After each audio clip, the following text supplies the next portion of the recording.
A sinusotomy is a surgical operation in which an incision is made in a sinus to prevent or reduce inflammation.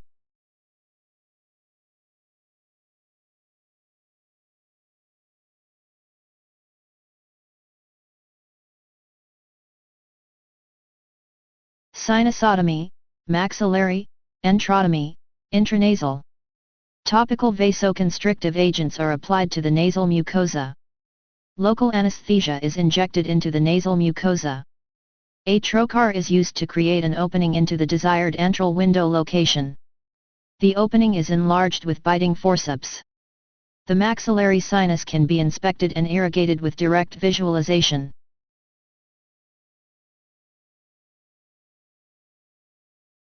Sinusotomy, maxillary, antrotomy, radical, Caldwell-Luke, without removal of antrochoanal polyps. Radical, Caldwell-Luke, with removal antrochoanal polyps. An intraoral incision is made in the labial mucosa, exposing the canine fossa. The canine fossa is perforated with a trocar and biting forceps increase the opening into the maxillary sinus. Sinus mucosa is removed with curettes. A second opening is made from the nasal cavity into the inferior meatus.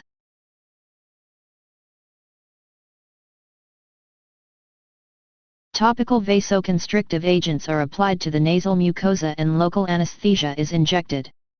A trocar perforates an opening into the inferior meatus. The opening is enlarged with biting forceps. An antrochoanal polyp is present Indiana 31032 within both the maxillary sinus and nasal cavity.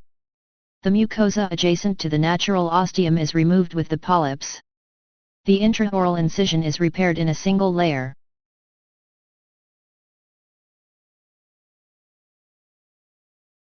Sinusotomy, sphenoid, with or without biopsy.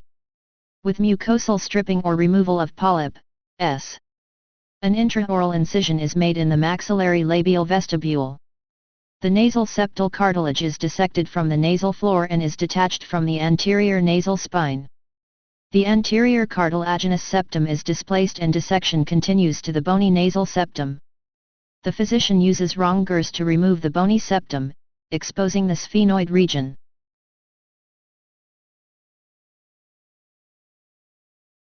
The anterior wall of the sphenoid sinus is also removed with rongers. The physician uses an operating microscope to remove sinus contents. The nasal midline is re-established and the cartilage is reattached to the nasal spine. Transseptal sutures are placed. The intraoral incision is closed in a single layer. The nose is packed and external nasal dressings may be placed.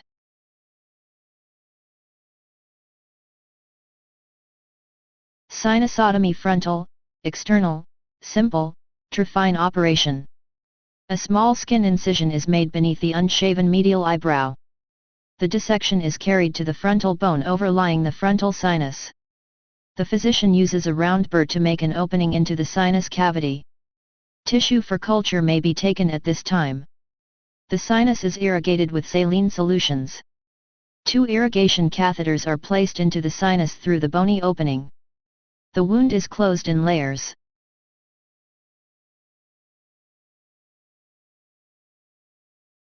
Sinusotomy frontal, transorbital, unilateral, for mucocele or osteoma, Lynch type.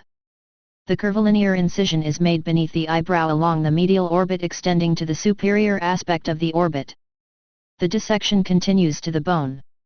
The physician uses a drill and forceps to create an opening into the frontal sinus and, if needed, the ethmoid sinus.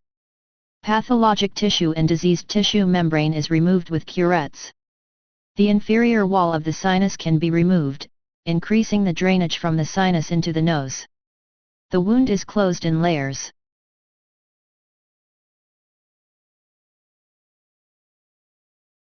Sinusotomy frontal, obliterative without osteoplastic flap, brow incision, includes ablation.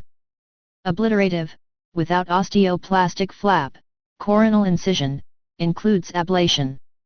A full-thickness incision is made from the superior aspect of one eyebrow, extending through the nasofrontal junction to the opposite eyebrow. A bicoronal flap may access the frontal sinus indiana 31081.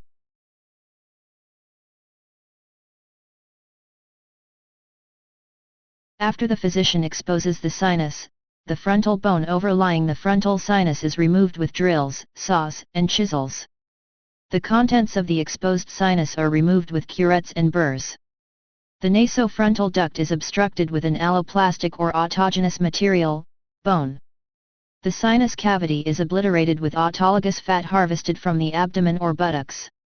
The removed frontal bone is returned and secured with wires, plates, and or screws. Incisions are repaired in layers.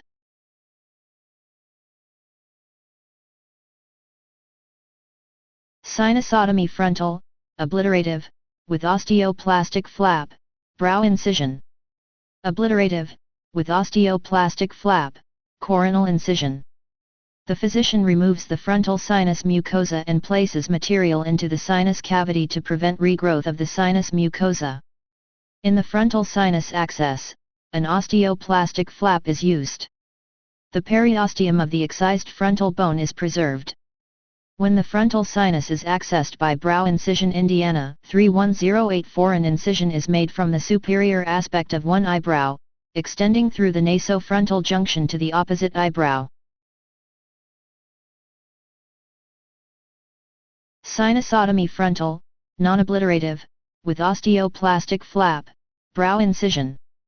Non-obliterative, with osteoplastic flap, coronal incision.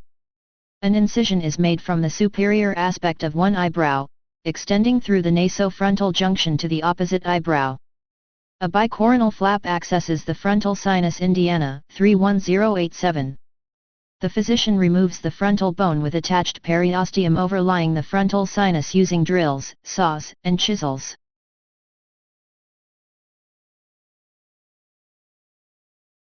The contents of the exposed sinus are removed with curettes and burrs. No obliteration of the sinus is necessary.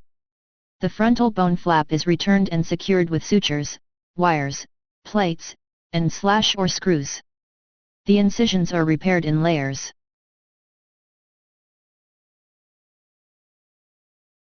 Sinusotomy, unilateral, 3 or more paranasal sinuses, frontal, maxillary, ethmoid, sphenoid.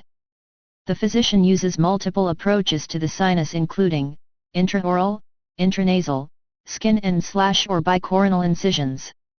Once the sinus is accessed, the physician removes its contents with curettes. Incisions are repaired in both single and layers, depending on the access.